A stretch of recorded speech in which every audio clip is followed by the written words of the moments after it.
नमस्कार। यूपी मिश्रा का इनसाइड झारखंड की ओर से मैं आज बॉम्बे से लौटा हूँ और डॉक्टर को जिनको दिखाना था वहाँ तो सब ठीक ठाक रहा, दिखा दिया, लेकिन कमज़ोर बहुत शरीर हो गया है। डॉक्टर साहब बोल रहे हैं कि शरीर के अंदर में जब तक अपना शक्ति आप नहीं लाइएगा तब तक आप कुछ बहुत ज़्यादा उम्मीद मत रखिए। लेकिन अभी आप बिल्कुल स्वस्थ हैं। हार्पिस भी लगभग समाप्त हो गया है, 1-2 पॉइंट में कहीं पर है, और ठेवने की, दाहिने ठेवने की जो हड्डियां घिस गई हैं उसके कारण जो प्रॉब्लम है सो है। और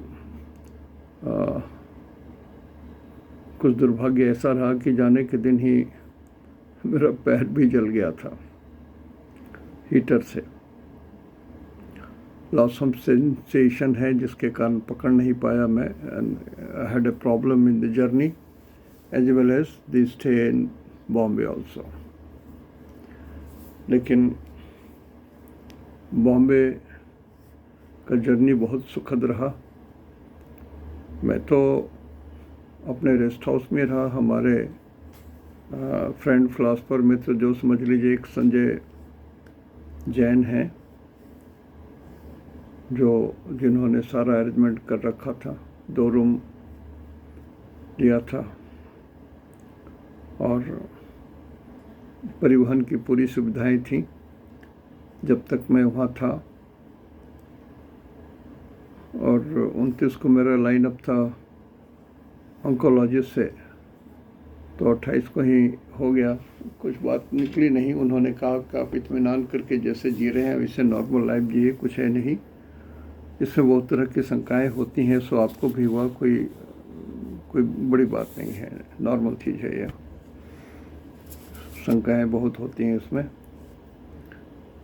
तो आप थोड़ा अपने शरीर को थोड़ा और ताकतवर बनाइए, इतना ही कीजिए आप। तो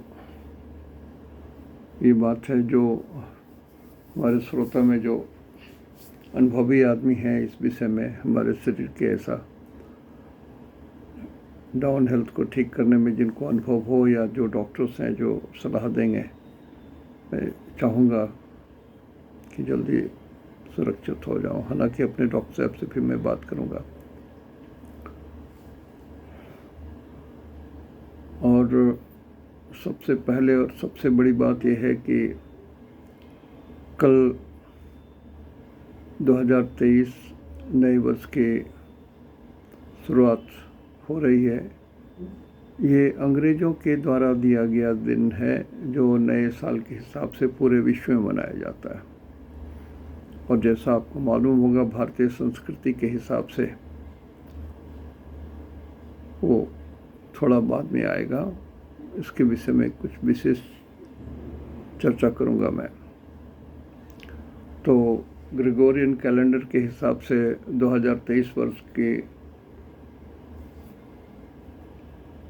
हृदय से सबको मेरी हार्दिक शुभकामनाएं। सभी को आने वाले वर्ष में ये शनि, गुरु, मंगल, राहु और जितने भी ग्रह हैं सबों को शुभकर हो जाएं। और यदि किन्हीं के शुभ नहीं है तो बहुत छोटा सा चीज़ है, नवग्रह पाठ 3 बार, कम से कम 3 बार, कर सकें तो 21 बार आप करें, सारी प्रॉब्लम ख़त्म हो जाएगी। आपके जो इष्ट देव हैं उनकी पूजा कर लीजिए, उनके मंत्र की पूजा कर लीजिए 27 बार। और आपकी जो कुलदेवी हैं या कुल देवता हैं उनके मंत्र का, रूप का ध्यान करके पूजा पाठ कर लें अपने से। आपकी सारी चिंताएं दूर हो जाएंगी। सो नया साल बिल्कुल आनंददायक हो, ऐसे मैं अपने हृदय से शुभकामना के साथ सबों को प्रणाम आशीर्वाद कर रहा हूँ। बॉम्बे में इतने लोग मेरे हितैषी होंगे मुझे मालूम नहीं था। एक आशीष और चेतना जी बड़ालों में हैं, जो बड़ाला में हैं, जिन्होंने रात को मैं पहुंचा उस इसमें लोग एकदम तैयार थे अपने घर ले जाने के लिए।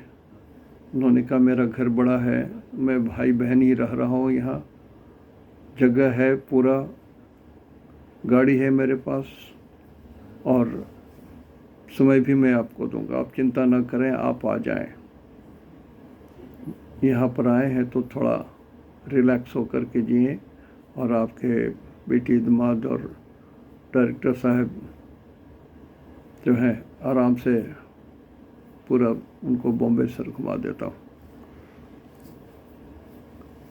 मैडम चेतना जी, मैं हृदय से आपको धन्यवाद दे रहा हूँ, लेकिन चूँकि पहले से मेरी स्थिति बुक हो जा चुकी थी इसलिए मुझे वहीं रहना पड़ा और सुविधाएं कुछ अधिक थीं। कहीं पर भी आप रहें और एकांत में अकेले रह सकें तो आप थोड़ा ज़्यादा कंफर्ट में रहते हैं, कंफर्ट जोन बड़ा हो जाता है। नहीं तो किसी के यहाँ भी आप ठहरेंगे तो उन व्यक्ति के समय के हिसाब से आदमी को वो ना चाहे तब भी आपको सोचना पड़ता है। एक ये बात रही। दूसरी बात, रमननाथ श्रीवास्तव जी मुंबई के हैं, इतने सभ्य व्यक्ति तो मैं बहुत कम लोगों ही के साथ मिला हूँ जो इनके बराबर सभ्य हैं। बहुत धन्यवाद आपको भी, आपकी कृपा के लिए। और इसके अलावा एक श्री कमलेश खमानी जी हैं, उन्होंने भी बहुत जतन किया। सर मेरा प्रोग्राम पहले से फिक्स था, सिर्फ किन्हीं के यहाँ मैं नहीं जा पा रहा हूँ, नहीं जा पाया, क्षमा चाहता हूँ। और मनीष अग्रवाल जी, इनसे तो बस 10 दिन पहले ही पुरानी परिचय रही होगी, लेकिन इन्होंने तो एकदम वीटो पावर लगा दिया कि मैं आ रहा हूँ। लेकिन उन्होंने कहा कि मैं आपको फीस नहीं दूंगा, मेरे पास उतने पैसे नहीं है, लेकिन आपको अपने सामर्थ्य के हिसाब से फुल कंफर्ट दूंगा। ये प्राइम पावर सिस्टम से हैं, तो इन्होंने भी बहुत जतन किया। हमारी एक बेटी रहती है, बेटी के समान,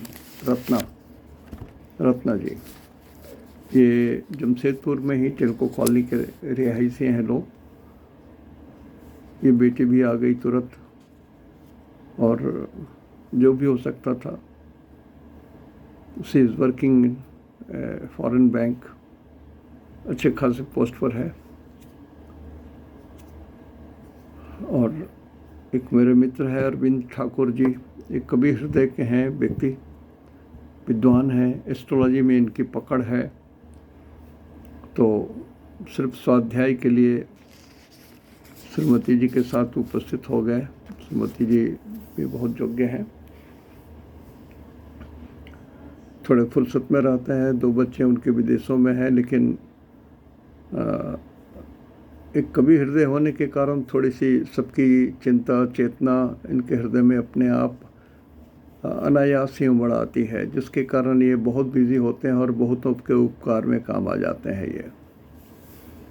और अंत में लास्ट डे जिस दिन मैं आ रहा था, 29 तारीख को मेरी गाड़ी थी, उस दिन हमारे एक 30 वर्षों के पुराने मित्र बॉम्बे में, जो जमशेदपुर में भी रहते हैं लोग, उनके छोटे भाई लोग रहते हैं, वो मुकेश मेहता जी, श्री मुकेश मेहता जी, उनकी बेटी बाहर रहती है कनाडा वगैरह में, तो उधर से आई थी। हालांकि थोड़ा मन तो भारी था कि विदेश से आए हैं और चारों ओर बात चल रही है कोरोना की, तो थोड़ी मन तो भारी था, लेकिन कोई बात नहीं है, ईश्वर की कृपा।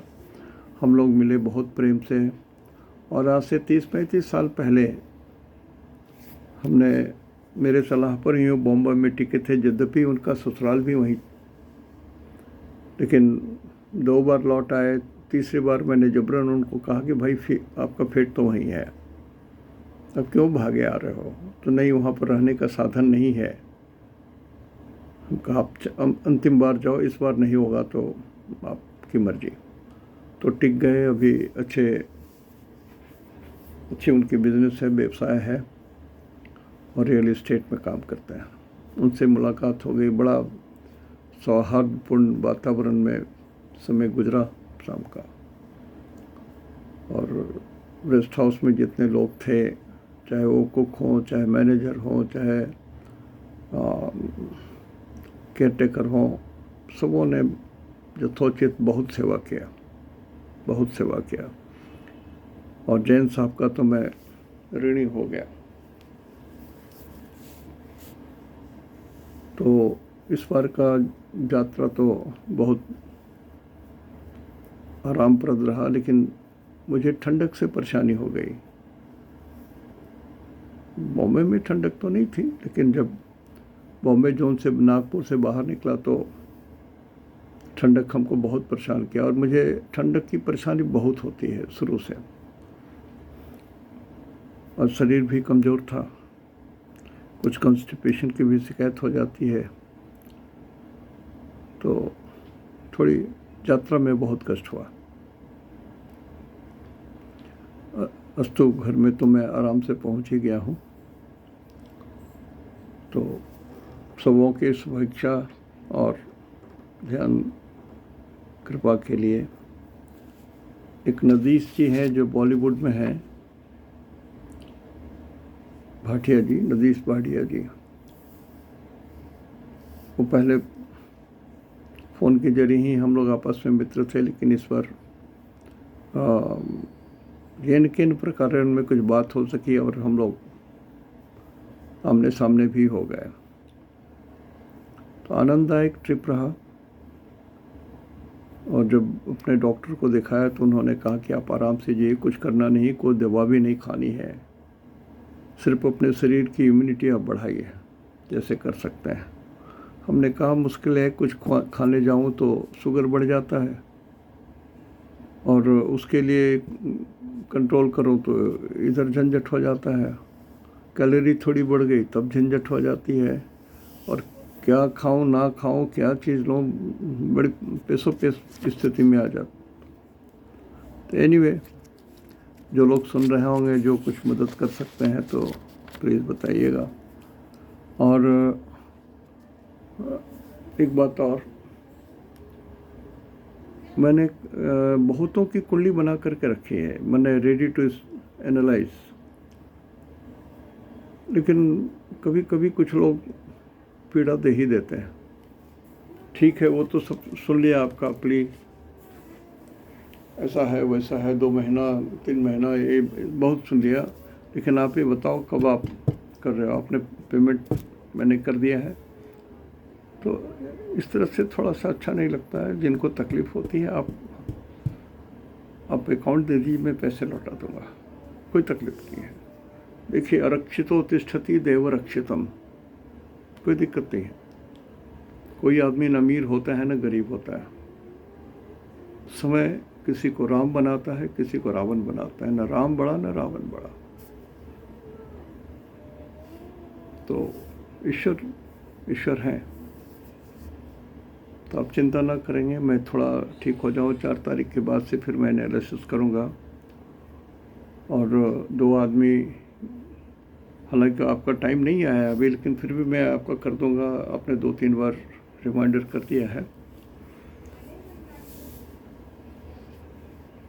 और इनसे दूर हट के कुछ बात करना चाहता हूँ मैं, कि देखिए अभी तो युद्ध की पूरी तैयारी हो चुकी है, 3rd वर्ल्ड वार, ये वो लंबी कहानी सुनते सुनते पक गए हैं। अब तो देखना भी भारी लगता है, बेकार समय बर्बाद होता है। तो मैं बड़ी बात नहीं बोल सकता, कारण कि मैं उसके लायक नहीं हूँ, उतना योग्य भी नहीं हूँ। मैं तो जो सरल से सरल बात में सरल ढंग से बोल सकूँ उतना ही मैं कोशिश करता हूँ। तो मैं सिर्फ अपने गणित के हिसाब से मैं इतना कह सकता हूँ कि ये कोई 3rd वर्ल्ड वार नहीं होने जा रहा है, मेरे हिसाब से नहीं होने जा रहा है। और ये जो देखिए शनि 10 नंबर में थे, गुरु 12 नंबर में थे, दोनों पानी लिक्विड में, और गुरु बहुत बड़े 1300 earth is equal to 1 Jupiter. तो कितने अधिक पानी, उधर शनि का भी पानी, ये भी पानी, सूखे से पानी, क्लाउड फटने से पानी, ग्लोबल वार्मिंग के कारण बर्फ़ पिघलने से पानी। तो ये पानी इस तरह से आया कि पूरा प्रलय, जल प्रलय हो गया। उसी तरह से अग्नि प्रलय भी हुआ, जंगल के जंगल, क्या अमेरिका, क्या इंग्लैंड, सभी जगह वही स्थिति हो गई। उसके बाद आंधी तूफान वैसे ही चला। तो प्रकृति जो है वो पूरी कोप में थी, प्रकृति पूरी कोप में थी, और हम लोगों ने जो स्थिति बना रखा है, हम लोग अपने से उसका भोग कर रहे हैं। जब मैं 9th या 10th में था, तब ग्लोबल वार्मिंग की बात चल रही थी। तो उसमें दोनों तरह के देश जो है वो थोड़े दोषी हैं। जो विकसित देश थे वो लोग अपने इम्यूनिटी से कॉम्प्रोमाइज़ करना नहीं चाहते थे, तो उन्होंने कहा कि सारी बंदिशें और सारी जो प्रिकॉशंस हैं वो अविकसित देश करें। तो ना अविकसित देश ने कहा कि भाई तो मैं बिना विकास के ही रह जाऊंगा, तो मैं भी नहीं मानता। तो दोनों की मनमानी रही, धीरे धीरे ग्लोबल वार्मिंग एक समस्या बन गई, और आज देख रहे हैं इसी ग्लोबल वार्मिंग के कारण सारी चीज़ें हुई हैं, और सत्य भी यही है। एक बार मुकेश मेहता जी घर खरीद रहे थे, तो उन्होंने कहा कि मिश्रा जी ये बॉम्बे पानी में डूब जाएगा क्या, बहुत सारे फोरकास्ट आ रहे हैं। मैं 30 साल पहले की बात बोल रहा हूँ। तो हमने कहा कि ये तो वेस्टर्न भविष्य वक्ताओं की कहानी है, लेकिन हम लोग अपने ऋषियों की भी भविष्यवाणी सुनी है, देखी है, समझी है। तो ये जो इनकी, हमारे ऋषियों की जो भविष्यवाणी है, वो दार्शनिक रूप से और लाक्षणिक रूप से बताई गई है, जो सामान्यतः समझ में नहीं आती है।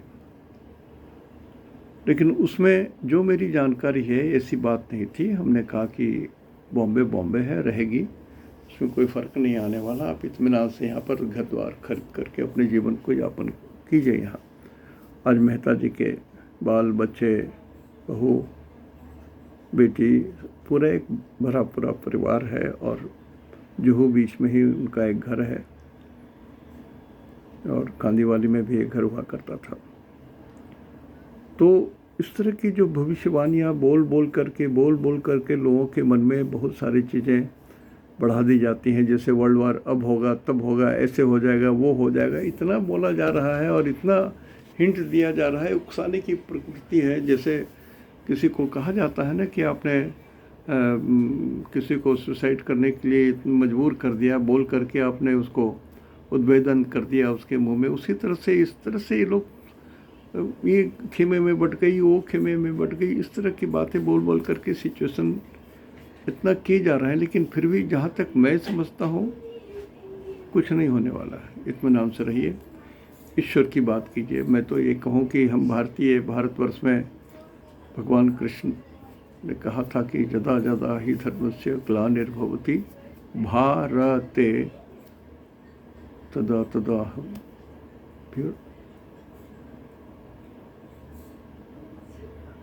संभवामि जुगे जुगे। तो भगवान तो कहा कि मैं भारत में तो जरूर आऊँगा, विदेशों में जन्म लूँ या ना लूँ, यहाँ तो जरूर लूँगा। विनाशाय दुष्कृताम जरूर जुगे जुगे संभवामि जुगे जुगे। तो हमारे यहाँ तो हम आज भी भगवान, सब 130 करोड़ जितने भारतीय लोग हैं, हम लोग प्रार्थना शुरू करें भगवान कि भगवान सबके मन में विचार अच्छे हो जाएं, युद्ध ना हो, बेकार भड़काऊ वाली बात ना करें, किसी की हानि नहीं हो, सब सुखी हो। अब विडम्बना है, आप देखिए कि साइंस का उपयोग ये लोग करते हैं कि एक बम गिराऊं या एक रॉकेट गिराऊं तो 1000 लाख करोड़ आदमी मर जाएं। कि कुछ नहीं ऐसा बनाते हैं कि लाख, 10 लाख, 50 लाख लोगों की। मैं अपनी बात, सच्ची बात बता रहा हूँ। मैं इंजीनियरिंग पढ़ना नहीं चाहता था, मैं बॉटनी पढ़ना चाहता था। मेरी इच्छा थी कि धान के बीज से यदि 3 प्लांट निकलें तो धान की फसल की उपज तिगुनी हो जाएगी। गेहूं में भी एक गेहूं से 3 या 5 प्लांट निकलें तो गेहूं की फसल 5 गुनी बढ़ जाएगी। ये मेरा उस समय का विचार था। बिल्कुल था साधारण आदमी, लेकिन मैं सोचता था कि यदि मैं कभी बॉटनी पढ़ूंगा तो इस विषय पर रिसर्च करूंगा कि एक ही बीज से इतने डालियां निकल जाएं कि वो 5 गुना, 7 गुना, 10 गुना फसल ली जा सके। जैसे एक गाछ आम का एक बीज लगाया तो उसमें कितनी डालियां निकलती हैं, टहनियाँ निकलती हैं, और एक गाछ में 1000, 10, 500 फल तो मिलते ही हैं मिनिमम। तो मेरे बचपन में ये दिमाग था, और आज उसके रिवर्स देख रहा हूँ। हमारे वैज्ञानिकों ने ऐसा किया है कि एक रॉकेट चलाऊं तो 10,000 आदमी मर जाए, एक बम गिराऊं और एक परमाणु बम डालूं तो लाखों लाख आदमी मर जाए, नष्ट हो जाए, अरबों आदमी मर जाए। सोचिए साहब, ये क्या है? अरे भलाई की बात करो ना, कि ऐसा कुछ करो कि फसल, एग्जिस्टिंग फसल ही 4 गुना, 5 गुना, 10 गुना हो जाए। कोई भूखा नहीं रहेगा, कोई भूखा नहीं सोएगा। छोटी सी बात, इस पर नहीं ध्यान देंगे, लेकिन पनडुब्बी से कैसे मार दिया जाए, परमाणु से कैसे मार दिया जाए, ड्रोन से कैसे मार दिया जाए, 1000, 10,000 किलोमीटर दूर शत्रु बैठा है, उसको कैसे मार। अरे कोई शत्रु क्यों रहेगा? भरपेट भोजन मिलेगा, सब कोई खाएंगे पिएंगे, आनंद से रहेंगे, कोई किसी का शत्रु नहीं होगा। मैं बड़ा तो तुमसे बड़ा, तुम बहुत छोटा, मैं बहुत बड़ा, मैं पूरे वर्ल्ड का मालिक हूँ, विश्व का। साहब, प्रकृति भी जब नाराज होती है तो कोई संभाल नहीं पाता है। बादल फटने से जो भी हुई तो देख चुके हैं।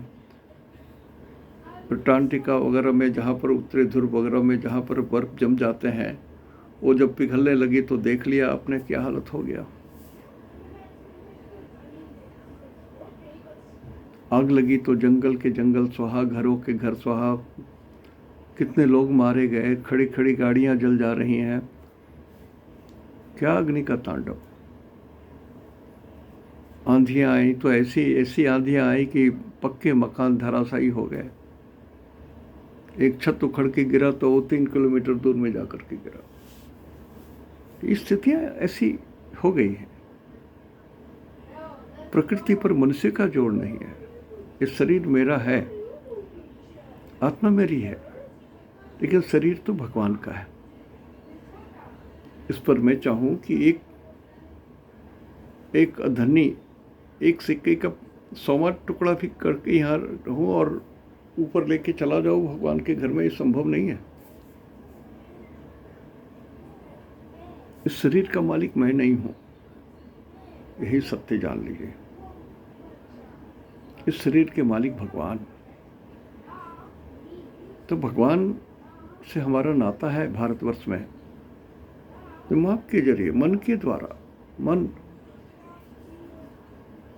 मन बुद्धि को चलाती है।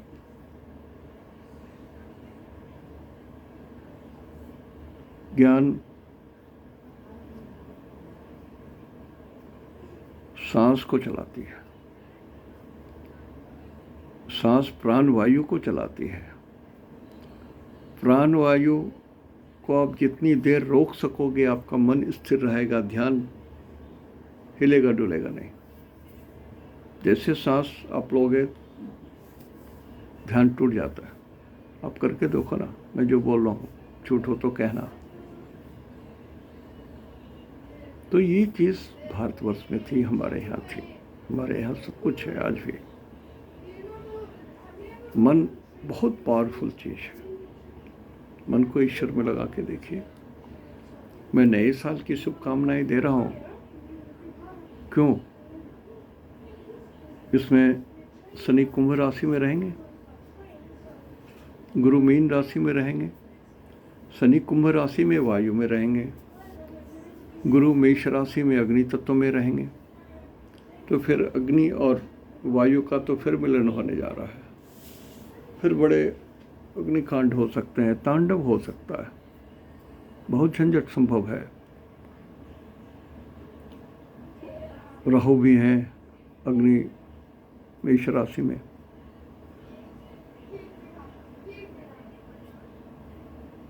मंगल भी बहुत ढंग से नहीं चल रहा है। लेकिन हमारे मन को, हमारे शरीर को, हमारे सारी शक्तियों को चलाने वाले भगवान।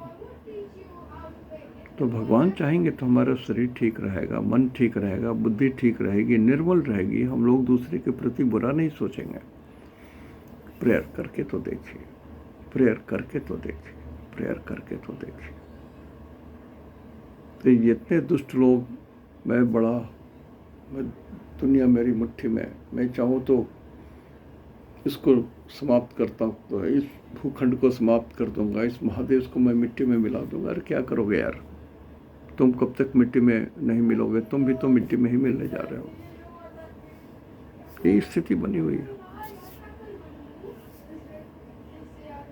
हमारे एक मित्र थे, उन्होंने कहा था कि मैं अपने शत्रु के हाथ से, उसके गोली से नहीं मरना चाहता। कुंडली हमने देखी थी तो हमने कहा कि ठीक है, शर्त एक है, मेरी बात मान लो।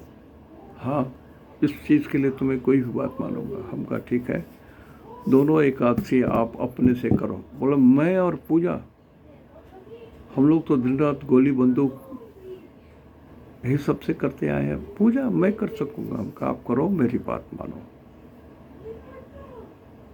पूजा करना मैं बताऊंगा और बिल्कुल बिना मेहनत के बताऊंगा, आपको चिंता भी नहीं करनी है। सर कैसे करूंगा? हम कहा मैं बताऊंगा। और उन्होंने किया। 20-25 साल तो जरूर किए।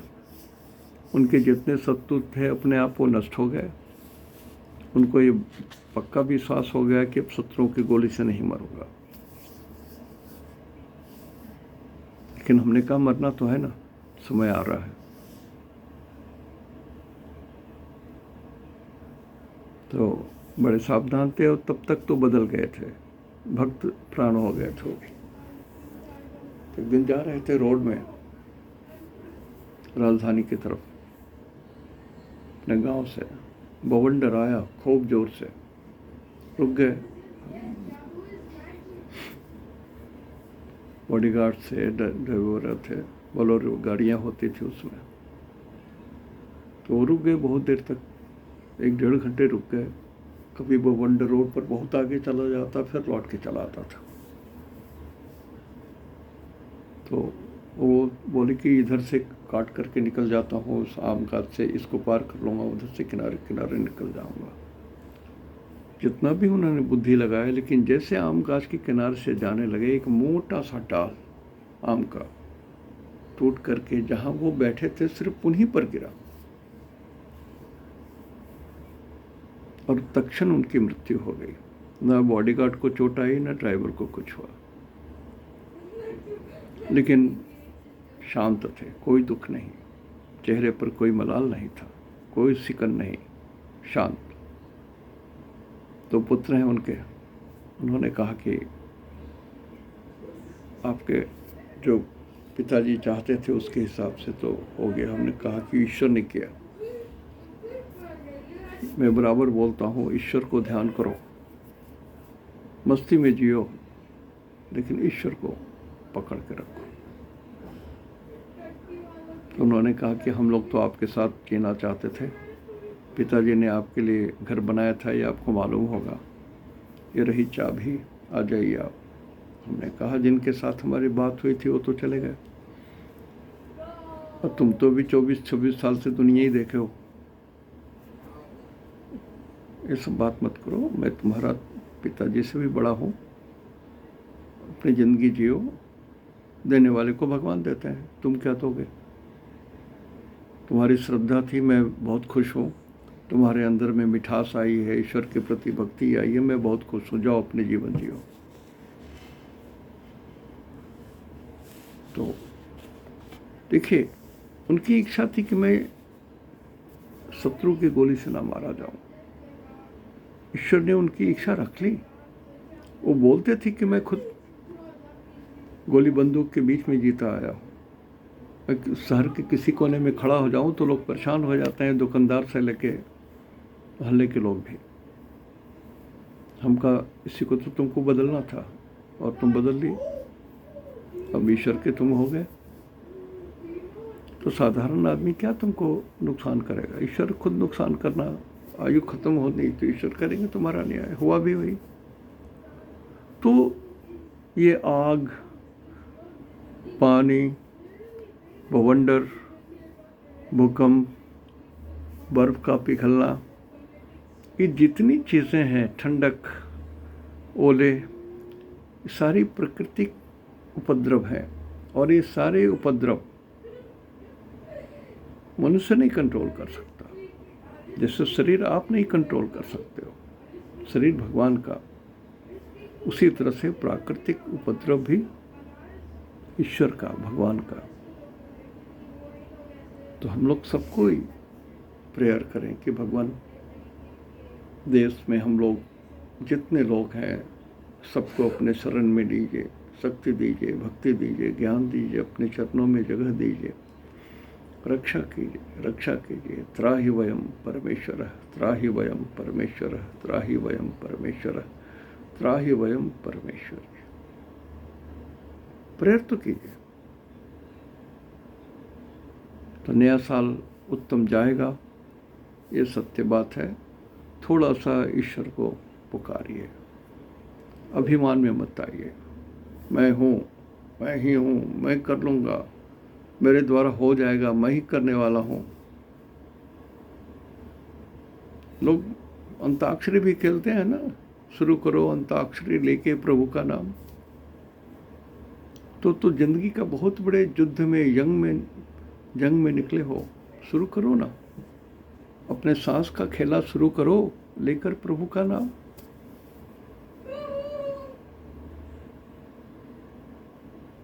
सांस को खींच करके प्राण वायु में बदलते हैं, प्राण वायु को फिर प्राण, अपान, व्यान, उदान, इस सब चीज़ों में 5, ये सब अभी विषय नहीं है। लेकिन इस तरह से प्राण वायु शरीर के एक एक हिस्से में, केस के जड़ तक में जाती हैं। जैसे गाछ वृक्षों के जड़ में पानी जाती है तो हरे भरे हो जाते हैं, उसी तरह से प्राण वायु जब तक ऑक्सीजन शरीर के हर हिस्से में, एक एक आँखुन के नाखून में हर जगह पहुंचती है, वो इंतजाम करो ना। लेकिन लेके हरि का नाम, अपने श्वास को रोको, एक नाक से लो, 3 बार ओम का नाम लेते लेते सांस खींचो,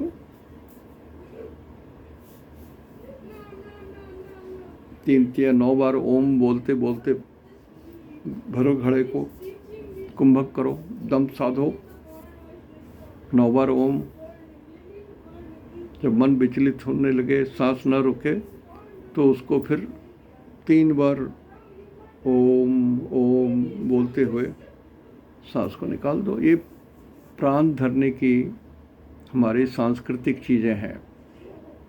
ईश्वर के साथ नौटंकी नहीं, दंड बैठक नहीं, व्यायाम नहीं, ईश्वर के साथ प्राणायाम, ईश्वर के साथ व्यायाम। मन शुद्ध रहेगा, शरीर शुद्ध रहेगा, प्राण वायु बदलती रहेंगी, ऑक्सीजन बदलती रहेंगी पूरे शरीर की, शरीर ठीक रहेगा। तो आप कहे इतना उपदेश दे रहे हो, अपने को क्यों नहीं ठीक करते हो? सर, एक समय के बाद गाछ ठूट हो जाता है, उसकी पत्तियां झड़ जाती हैं, कहीं से एक कपोल फूट जाता है, वो अलग बात है। कहीं उस ठूट गाछ में कहीं पर एक सिरा मिट्टी के भीतर चला गया रहता है। तो वैसे ही इस ठूट गाछ में थोड़ी सी एक सिरा कहीं मिट्टी में है, ईश्वर के पास है, लेकिन ईश्वर को विश्वास करो। आपकी कोई हैसियत नहीं है सर, मैं बराबर कहा हूं। पहाड़ी उपदेश में यीशु क्राइस्ट ने भी कहा है कि सुई के छेद से ऊंट का पार हो जाना असंभव है, लेकिन जो लोग धनी हैं वो भगवान की चौखट तक नहीं आ सकेंगे, उसके पार जाना तो बहुत दूर की बात है। कारण क्या है? धनात धर्म, तब तो ठीक, लेकिन धन जैसे आता है अभिमान आ जाता है, क्रोध आ जाता है, संशय आ जाता है, दंभ आ जाता है, काम क्रोध मद लोभ माया मिथुन सारी चीजें आ जाती हैं। तो मनुष्य का पहला पतन तभी होता है जब मन के अंदर में क्रोध आ जाता है, अभिमान आ जाता है। स्वाभिमान तक ठीक है, अभिमान आया तो पतन का पहला सीढ़ी। तो यही पूरे विश्व के जितने बड़े बड़े नेता हैं सबको अभिमान हो गया, मैं बड़ा मैं बड़ा मैं बड़ा, मेरे पास इतने डिस्ट्रक्शन करने के इतने औजार हैं, इतने बम हैं, इतने नष्ट तो वही होंगे। अरे किसको तुम मारोगे यार, सब तो मरे हुए हैं हम लोग, तुम क्या जिंदे हो? तुम्हारी भी तो आधी उम्र बीत गई होगी, 3/4 बीत गई होगी, 1/3 तो जिंदा हो, 2/3 तो मर चुके हो। तो स्थिति बहुत नाजुक है और झूठ के दंभ में लोग दुनिया को बांट बांट करके झगड़ना चाहते हैं। लगता नहीं है, मेरे हिसाब से तो नहीं लगता है कि 3rd वर्ल्ड वॉर होगा, या कुछ छोटी मोटी कुछ बात हो जाए तो अलग बात है, लेकिन नो 3rd वर्ल्ड वॉर। एक तो ये मैं बोलना चाहता था, इस नए साल में इत्मीनान से ईश्वर के साथ जियो, कुछ नहीं होगा। और शनि कुंभ में है तो हनुमान जी हैं, पवन देव पवन सुत। कुंभ माने घड़ा, घड़े में तो हवा रहती है, और कुछ रहे ना रहे हवा तो रहती है, खाली घड़े में हवा है, हनुमान जी हैं। तो कुंभ में शनि जाने का मतलब है हनुमान जी इस धरती पर प्रकट होंगे, हनुमान जी इस धरती पर प्रकट होंगे। और कुंभ जो है वेस्टर्न वर्ल्ड को बोलते हैं, वेस्टर्न में भी हनुमान जी का दबदबा हो जाएगा, और इंडिया के वेस्टर्न साइड में तो जरूर। जो लोग पश्चिमी भाग में है भारतवर्ष के, ऊपर से कश्मीर से लेके नीचे चलो, 2 टुकड़े कर दो, east and west, Calcutta east, Bombay west, west side में तो हनुमान जी की कृपा रहेगी। तो भारतवर्ष के धन्य धान्य बढ़ेंगे। आप भी जितने लोग दुबले पतले लंबे हो, एंजॉय। जितने लोग गणितज्ञ हो, जितने लोग म्यूजिशियंस हो, जितने लोग ट्रेडिंग करते हो, व्यवसाय करते हो, बिजनेस करते हो, जितने लोग खिलाड़ी हो, जितने लोग स्किन के डॉक्टर हो, जितने लोग नर्व्स के डॉक्टर हो, now you are the real person. You are going to create the world in a new order with new order. Corona corona corona, कितने लोग गुजर गए, कितने बिछड़ गए हम लोगों से, गिनती नहीं। और फिर वही कोरोना आने की बात है। लेकिन मैं ये एकदम पक्की बात कहता हूँ, हनुमान जी की जो सेवा करेंगे और जो नवमी के दिन पूजा करेंगे, या अन्न ना खाएं या खाएं तो सिर्फ बहुत अल्प भोजन, जिसमें ऐसे ही भोजन हो जो गरिष्ठ ना हो, तो ईश्वर आपके साथ, हनुमान जी की कृपा आप पर बनी रहेगी।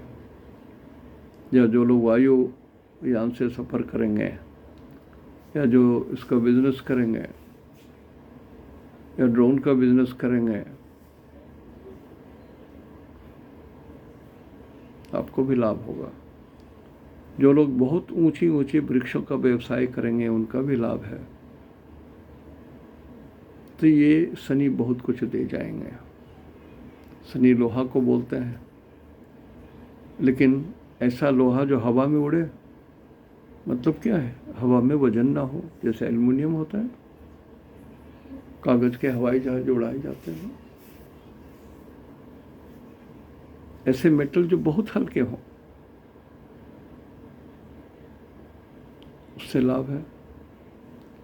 एकदम कोयले जिसमें पत्थर ना हो, प्योर कोक जिसको बोलते हैं, उसका व्यवसाय बढ़ेगा। ऐसी चीज़ें जिसमें लंबाई हो, चौड़ाई नहीं हो, मोटाई नहीं हो, ऊंचाई नहीं हो, वो शनि, ऐसे शनि काम आएंगे अभी 2.5 साल। लोहे की क्वालिटी में सुधार होगा, कुछ नई तरह की धातु का ईजाद होगा। वायु परीक्षण की अनेक विधियां निकाली जाएंगी,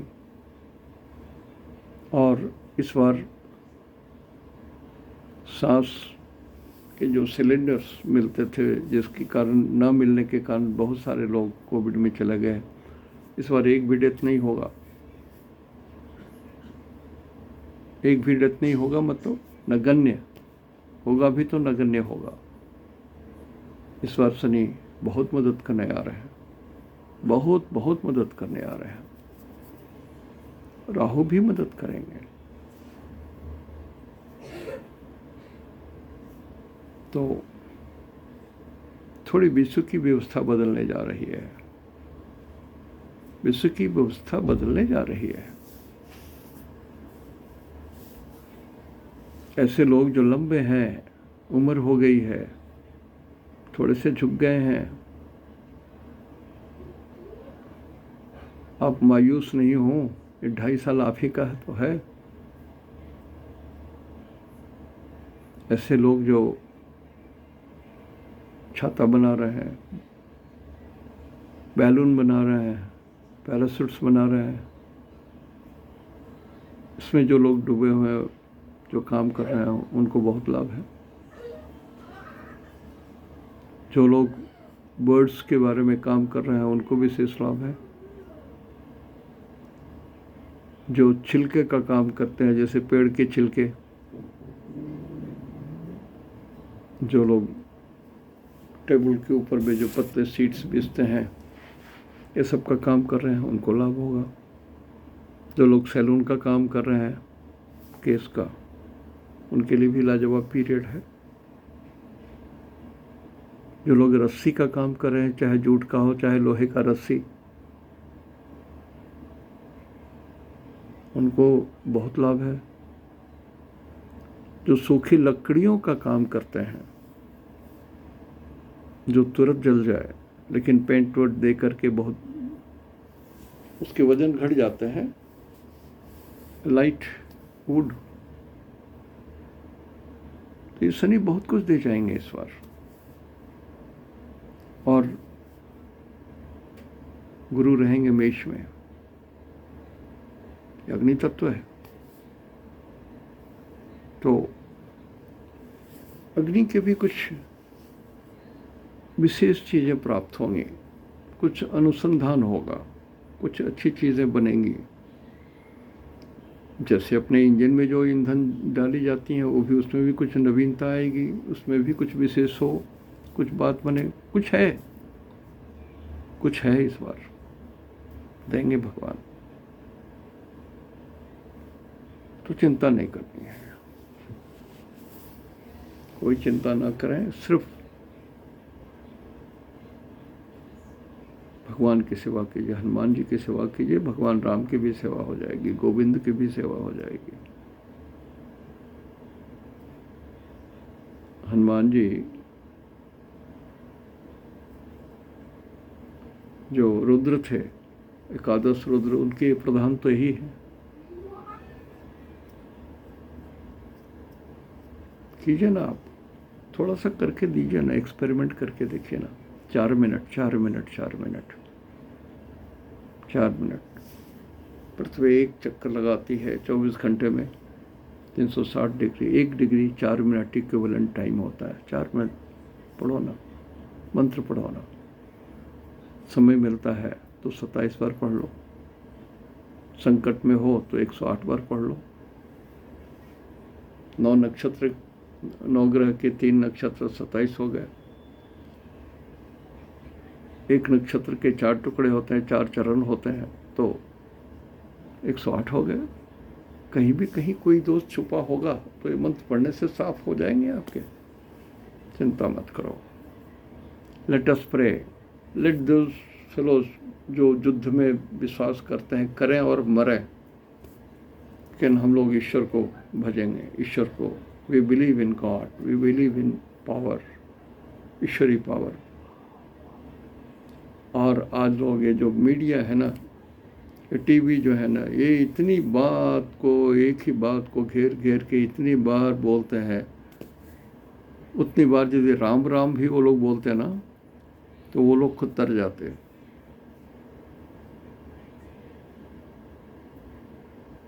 हम लोग भी स्कूल में डिबेट वेट होता था तो एंकर वगैरह का काम किए हुए हैं। साहित्य से मेरा भी बहुत लगाव था।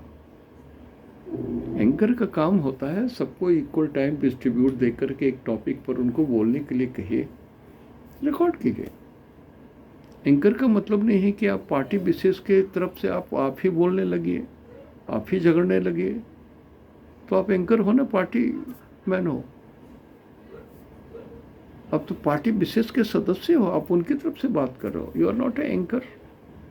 यही स्थिति हो गई अभी। हर कोई माइक पकड़ा, शुरू हो गए अनाप शनाप। ईश्वर की चर्चा कीजिए, भगवान की चर्चा कीजिए। इस संकटमय समय में जब सबके अंदर में दुर्बुद्धि जाग रहा है तो हम लोग भी तो प्रेयर करें। एक आदमी के प्रेयर से यदि 10 आदमी भी बच जाते हैं तो 130 करोड़ के प्रेयर से कितने लोगों की प्राण की रक्षा हो जाएगी। और हम सारे वैज्ञानिकों को मैं आज भी रिक्वेस्ट करूंगा, एक गेहूं के बीज से 5 या 10 प्लांट निकालो ना, उसमें से पौधे निकालो ना, उसमें से 10 निकाल पाओगे तो 10 गुना फसल हो जाएगी। ये करो ना। और तुम कर रहे हो एक बम से 1 करोड़ आदमी को मार दो। मैं बोलता हूँ एक बीज से 1 करोड़ आदमी को जिंदा करो ना। भोजन की समस्या खत्म हुई। पापी पेट का सवाल है। तो यदि सबके अंदर में क्षुधा खत्म हो, बेईमानी खत्म हो, ईर्ष्या खत्म हो,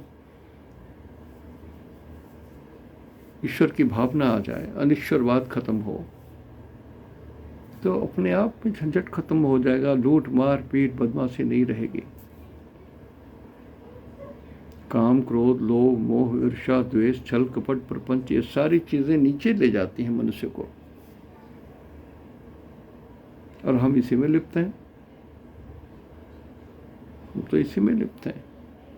तो 2023 में सुबह से आँख खोलिए, ईश्वर को प्रणाम कीजिए, बोली कि भगवान कम से कम हमारी बुद्धि निर्मल कर दीजिए, हमारी बुद्धि को पवित्र कर दीजिए। हमको आप अपनी ओर खींचिए प्रभु। हम लोग गरीब हैं, बेवकूफ़ हैं, मूर्ख हैं, कोई ज्ञान नहीं है। आप तो सहारा दो। आप एक डोर फेंको ना हमारी ओर, मैं उसको पकड़ के ही पार कर लूँगा। प्रार्थना करो ना। भगवान प्रार्थना से पसीजते हैं, धन से नहीं। धन से नहीं। धन तो मैं कहूँ, बुरा मत मानिएगा, धन तो अभागों के पास है। जो लोग अभागे हैं उनके पास धन है। इसलिए कि धनात् धर्म नहीं होता है। धन से ये धर्म नहीं कर रहे हैं। ये लोग धन से अपनी पिपासा बढ़ा रहे हैं, अपने लोभ बढ़ा रहे हैं, अपने मन को विचलित कर रहे हैं। तो ईश्वर से प्रार्थना कीजिए, मन शांत हो। मन ही बुद्धि को प्रेरित करता है। और मन को ईश्वर प्रेरणा देते हैं। मन के अंदर में ईश्वर प्रेरणा देते हैं। यदि आप ईश्वर को भजोगे तब ना। थोड़ा सा समय 4 minute a day, 4 minutes a day, 4 minutes a day, एक दिन में 4 मिनट का एक दिन, 24 घंटे सांस लेते हो यार। 4 मिनट, सिर्फ 4 मिनट ईश्वर की पूजा करो। कोई मंत्र 4 मिनट, इतना तो कर ही सकते हो। मैंने कहा कि आप 27 बार 9 बार करो, 27 बार करो, 108 बार करो, वो ग्रहों के हिसाब से, और ईश्वर के हिसाब से 24 घंटे में 360 डिग्री, 1 घंटे में कितने डिग्री, 1 मिनट में कितने डिग्री, 4 मिनट में कितने डिग्री। 1 डिग्री घूमने में पृथ्वी 4 मिनट लेती है। 1 मिनट यूनिट में तो उतना देर तो पढ़ लो। इंग्लिश का अल्फ़ाबेट है तो ए फर्स्ट लेटर है, हिंदी है तो ओ फर्स्ट लेटर है, भगवान की भाषा का जो लेटर है उसका पहला 4 डिग्री है, 1 डिग्री है, 4 मिनट है। ये तो करो। मैं वृद्ध हो गया, ठूठ हो गया, सही बात है। मन में विराग आ जाता है, बिल्कुल सही बात है। लेकिन अंदर में एक लालच है, जीऊं और जीऊं। शक्ति इतना भगवान दे दें, सामर्थ्य दे दें कि जीऊं, इस धरती को देखूं मैं।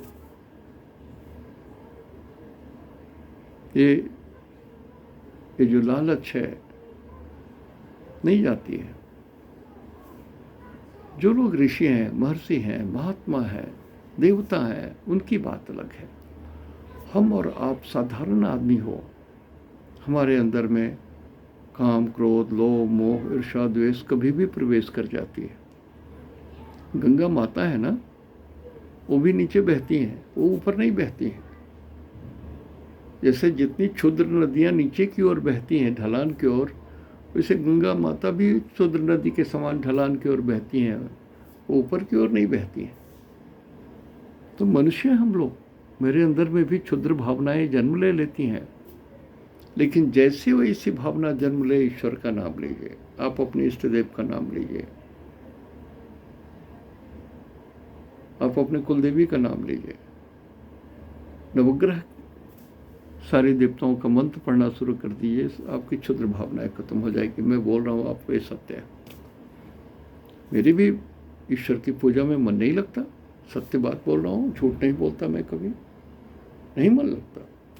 लेकिन कभी कभी इतनी ग्लानि मन में आती है कि पूजा करने, तो क्या पूजा करूं, आंख से आंसू गिरने लगता है कि भगवान इतना पापी बना दिए शरीर को, मन को, अपने तो कुछ शुद्ध करने का मौका ही नहीं दिया। करूं क्या, कहाँ जाऊंगा, किस गति से मरूंगा। भगवान कुछ नहीं किया, इस धरती पर आकर के सिर्फ भोजन किया और बाथरूम गए, कुछ तो नहीं, इसके अलावा तो कुछ नहीं किया।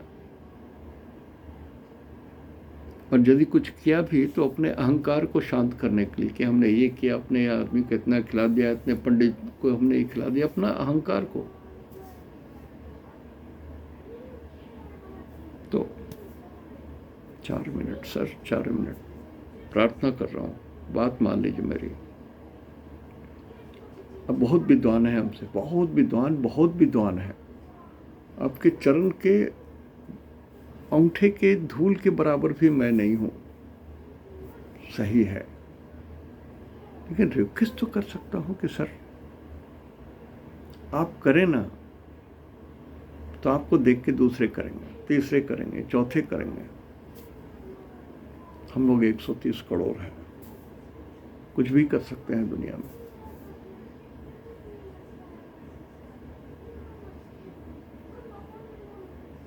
तो आज यहीं तक प्रार्थना है, ईश्वर के साथ रहें। साल अवश्य शुभ जाएगा। राहु भी सकारात्मक हमको दिख रहे हैं, शनि भी हैं और गुरु भी हो जाएंगे। तो बहुत बदलेगा दुनिया, बहुत बदलेगा।